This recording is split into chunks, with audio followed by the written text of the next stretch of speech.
अब आपको बताएं कि कराची में फायरिंग के मुख्तलिफ वाक़यात में 2 अफराद जख्मी जबकि दीगर हादसात और वाक़यात में 3 अफराद जान से गए हैं। खोखरा पार से एक शख्स की गला कटी लाश भी मिली है। पुलिस ने छापों और नाकों के दौरान 2 दर्जन से ज्यादा मुलजिमान को पकड़कर हथकड़ियां डाल दी हैं। पकड़े गए मुलजिमान में 2 नौसरबाज और 2 खवातीन भी शामिल हैं। सईदाबाद बल्दिया में फायरिंग से अकील नामी शख्स जख्मी हुआ। पुलिस ने शुबा जाहिर किया है कि आपस के झगड़े के दौरान अकील ने खुद अपने आप को गोली मारी। ताहम वाक़े की तफ्तीश जारी है। सुखन के इलाके में डकैती मुज़ाहमत के दौरान फायरिंग से अब्दुल्ला नामी शख्स जख्मी हो गया।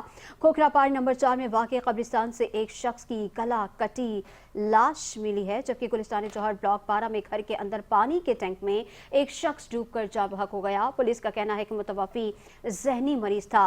औरंगी टाउन MPR कॉलोनी में एक शख्स ने खुद को गोली मारकर खुदकुशी कर ली।